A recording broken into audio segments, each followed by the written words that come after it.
ఈరోజు అయితే chicken curry తయారు చేసే విధానం చూపిస్తున్నా. చొక్కా విలాచి, కరివేపాకు, ఒక 4 మిరియాలు మంచిదండి. మనం మిరియాలు ఎంత తిన్నా అంత మంచిది. ఉల్లిపాయ, పచ్చిమిర్చి కట్ చేసి పెట్టుకున్నాము కదా.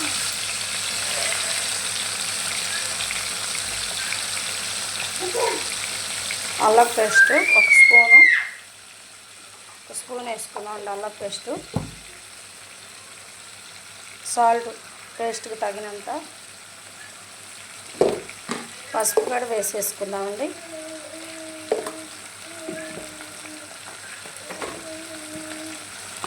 ముందుగా రెడీ చేసుకున్న జీడిపప్పు పేస్ట్ కూడా వేసేసుకుందామండి.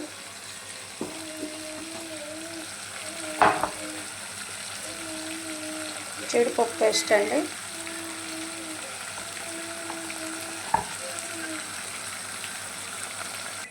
ఇంకోండి చక్కగా చూడండి,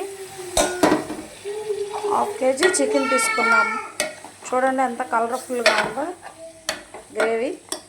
చక్కగా ఆయిల్లో వేగింది కదా గ్రేవీ, అందుకని చికెన్ వేసేసాను. ఎక్కువ వద్దు, బాగా ఘాటుగా ఉంటుందండి.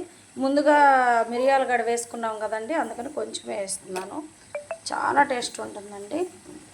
ఈ విధానంతో మీరు కూడా మీ ఇంట్లో ట్రై చేసి చూడండి. సింపుల్ రెమెడీ, ఎంతో రిస్క్ లేకుండా వండుకోవచ్చు అండి. గరం మసాలా కూడా కొంచెం వేసుకుందామండి. కర్రీకి చక్కగా పడుతుందండి. ముక్కగా పట్టేది చూసుకోవాలి.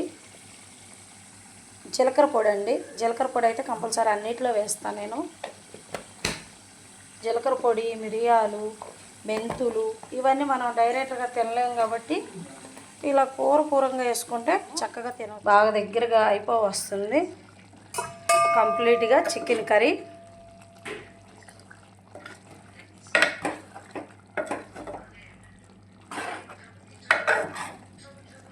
ఆయిల్ పైకి వస్తే ఇక కంప్లీట్గా అయిపోయినట్టేనండి. ఆయిల్ వస్తుంది. గ్రేవీ కంటే రైస్లో ఇష్టంగా తినరు మా వాళ్ళు. ఏమైతే ఓన్గా రెడీ చేసుకోదండి, అన్నీ డీమార్ట్లు అట్లా తెస్తుంది, షాపింగ్ మాల్లో అట్లా వెళ్ళి తెచ్చుకుంటుంది. నేనైతే ఓన్గా రెడీ చేస్తాను. గరం మసాలా తయారు చేసే విధానం కూడా చూపిస్తాను నెక్స్ట్ వీడియోలో. మంచి ఫ్లేవర్ అయితే తెలుస్తుందండి. చుక్కకూర పుల్లగా గోంగూర లాగా ఉంటుంది కదా, దీని ఫ్లేవరు మంచిగా బాగుంటుంది.